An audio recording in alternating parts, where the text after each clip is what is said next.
How's it going, guys? That's right. The Crusader's back, and I've got some extra special for all of you. As you can see, I've got a big graphical representation breaking down what a credit profile is.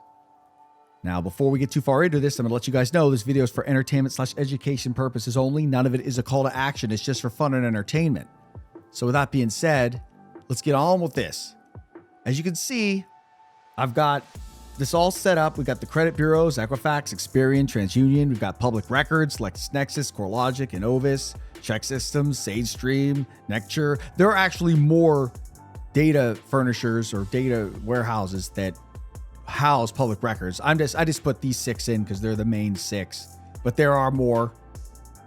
Now, what a lot of people don't realize is that when someone's born or they're created, CPN,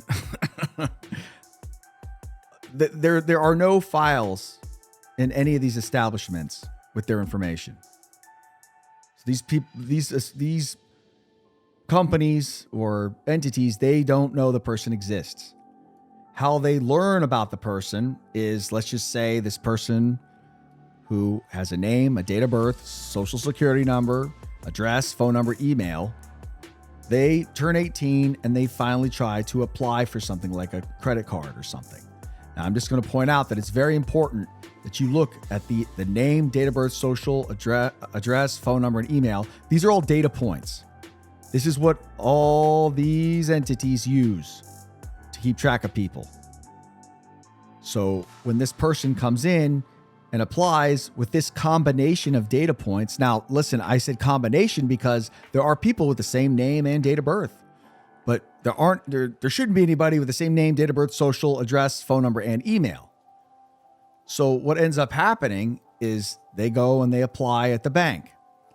The bank then goes, all right, we're going to send his information to Equifax, Experian, and TransUnion. Now, what ends up happening is Equifax, Experian, and TransUnion, they're going to take this information and they're going to be like, okay, well, let's look and see what his credit report is. And because he hasn't applied for anything, I'm gonna be like, there's nothing here. We got no information. Equifax, we got nothing. So what they all do in a case like this is something cool. They go ahead and whoop, whoop, whoop. They make files. They take that information and they make files. So now they send those files to the bank and they're like, yeah, we made the file. And there was nothing on it except your inquiry. And the bank's normally like, yeah, I don't think so. Psh, denied. But that doesn't matter. Because as you can see, there's now files at the bureau. And they stay there. So now, let's just say this person goes and says, oh man, that sucks. I didn't get my credit card. Let me try to get a cell phone. They go to the phone company, and the phone company's usually like, all right, what do they ask for? Name, date of birth, social address, phone number, email. I know it's like they ask a phone number when you're going to get a phone. It's like, it's crazy, but they want all that information. You know why? Because they're going to take that information and they're going to send it here, but they could also send it down or over here. So now they're going to go, all right, yeah, we'll send it here. Oh, well, he's got one inquiry on Equifax and Experian, TransUnion, and down here, LexisNexis is like, yeah, do we have his information? They're like, yeah, no, we don't have it. So what do you think they're going to do? Whoop. Well, that's Innovis. No, they're going to do this. Whoop. LexisNexis, they're going to make a file. Now, chances are this person, you know, if you had a blank file and nothing in LexisNexis, they would still give you phone service, but they probably would charge you up front. Like, they're not going to let you finance a phone or anything, but you could still sign up for phone service. So what that ends up doing is that creates a file over at LexisNexis. And that stays there. They're going to start keeping a record. They're going to start building a file of this person with all these data, the combination of data points. So now what ends up happening is this person goes and says, yeah, I'm going to go and I'm going to set up my light bill at the electric company. The electric company's going to be like, all right, well, let's pull his credit to see if needs a big deposit. So they could send it over here and they'll be like, all right, yeah, his Equifax, he's got one inquiry and we sent it here. Oh, okay, we got him here. He's got a phone, a cell phone. All right, the chances are they're going to be like, yeah, no, we're going to need a deposit because we don't want you screwing us. So boom, boom, boom.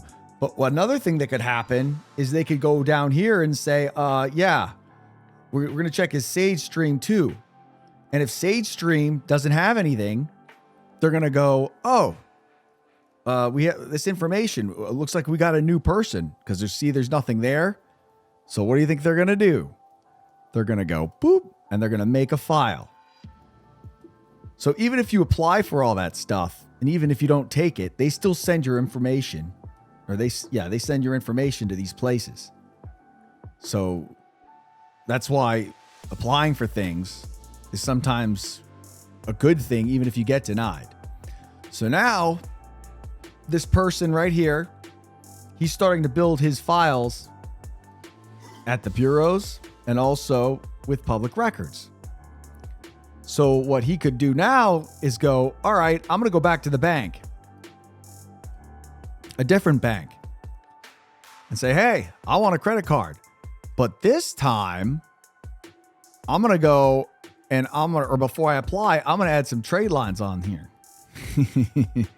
So now when he goes to apply, the bank's like, all right, yeah, well, let's check his credit. Oh shit. He's got trade lines here. He's got lines on his accounts. Okay. Let's check down here. Oh, his LexisNexis. He's got a file with LexisNexis because he signed up with the phone company. Oh, okay. All right. Yeah. Okay. Yeah. We may give him a little something, you see, because now it's checking out. Whereas if you wouldn't have had the LexisNexis, the bank would be like, all right, well, he's got these trade lines here, but you're telling me he has no LexisNexis account? I don't know. Sounds risky. They'd probably deny you. So this is what happens when people's public records is not set up correctly or they don't have it right. They could have all the trade lines on their accounts, all the trade lines in the world, and still get denied. This is the kind of stuff that happens. I'm trying to show you guys. Now, another scenario that could happen with the phone company, or let's use the insurance company.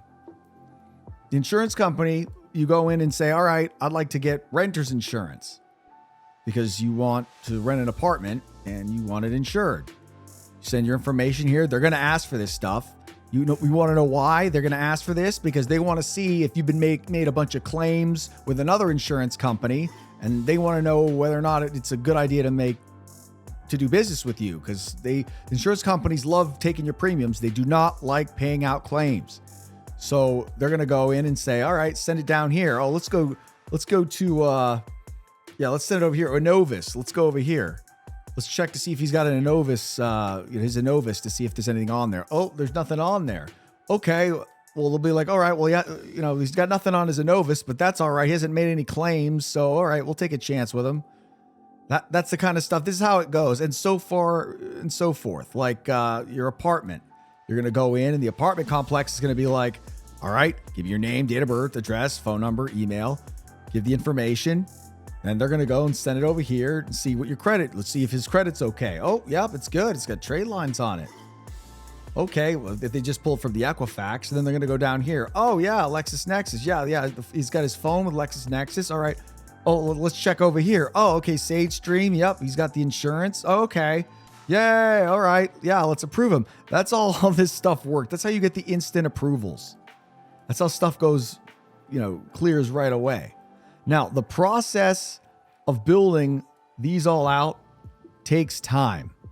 It's not something that you can just do overnight. I know a lot of people are like, yeah, I want it now. I want to get all this stuff. Well, yeah, it's going to take a while, because sometimes when you go to the bank, going back to the bank and you try to apply for something, they're going to say, all right, set his information over here. Let's check his shit. Okay. Well, you just got AUs on here. Okay. Well, you're gonna be like, all right, well, that's odd. Here, let's check over here. Let's see what he's got over here. All right, he's got an Enovis, but it's new. This is like it hasn't been around a while. The bank's gonna be like, I don't know, you're kind of looking risky. Let's check his LexisNexis. Okay, yeah, but there's not a lot of stuff on here. Denied. It depends on the bank. All banks pull from different places. Some banks pull from LexisNexis. Some banks pull from SageStream. They all pull from, some banks pull from Check Systems. It all depends. So this is the question that people ask me all the time. How come I got approved at one bank, but I didn't get approved at the other one? That's because they are pulling from different places. It could be that could be the combination for that bank. Whereas for a different bank, this is the combination. Do you get it now? So that's the reason why people will get approved at one place and not get approved at another. Another thing is that there are different lending standards. So some banks just require more, whereas others don't require as much. But the main thing I want you guys to take away from this is that a credit profile is a collection of files at different entities, at different establishments. It's the collection that creates the credit profile. There's not just one file. Same thing when it comes to Credit Karma. Credit Karma, all it does is checks over here and checks what you got on there. They don't put anything on there. They just look over here to see what you got. So a lot of people don't understand that Credit Karma is not a credit bureau. They are just checking the credit bureaus. Another thing that you guys need to realize is that, like hospitals, if you go to the hospital and they see you, you're damn right they're going to be asking your name, date of birth, address, phone number, email, because they want to know who to send the bill to. Guaranteed. So they're going to send this stuff over and they're going to start entering it in public records. Boom. Let's just say I think this Nectar is the one when it comes to hospital bills. So they're going to say, all right, go over here. Boom. All right. Now he's got a file with this establishment. The more places that you apply for, like here, the internet company, the more places you apply, even if you get denied, it starts the clock and it starts creating and building out check systems. Boom. Here, let's find it. Check systems right here. It starts building out a file. What you want as far as a credit profile is concerned, you want to have all these all filled in. You want to have this thick with stuff. The more stuff that's on these files, the stronger the profile becomes. That's why it's very important that you want to make sure that you grow and build your credit profile.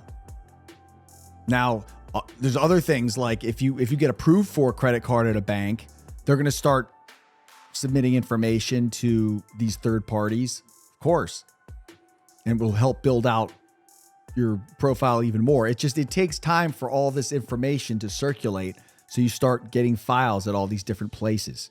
So that's why it takes some time, but it definitely still works. Now, for those of you that don't know, I have workshops that show soup to nuts, step by step, how credit profiles are actually made, how public records, where to go to build up public records. I've got a credit building timeline that still works, that shows step by step how to actually build up credit so you can start to get approved for things. And I've also got a zombie debt reassignment workshop, which shows you how to make the documents that you can send in to the data furnisher that makes them have to correct the actual debt and you can have it report on somebody else's credit as a closed paid account using the Fair Credit Reporting Act. You can go to thecrusadercave.com to check out those workshops if you're interested.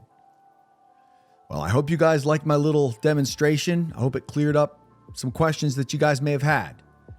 Don't forget to hit like and subscribe. Crusader out. For hundreds of more information-packed videos, don't forget to hit like and subscribe. And if you're looking to take your knowledge to the next level, explore my workshops at thecrusadercave.com. I offer entertainment workshops on CPNs, public records, how to get cars, apartments. Hell, I've even got a workshop that shows you how to reassign zombie debt and so much more. So don't forget to check out thecrusadercave.com. Thanks for watching, and I'll see you in the next video. Crusader out.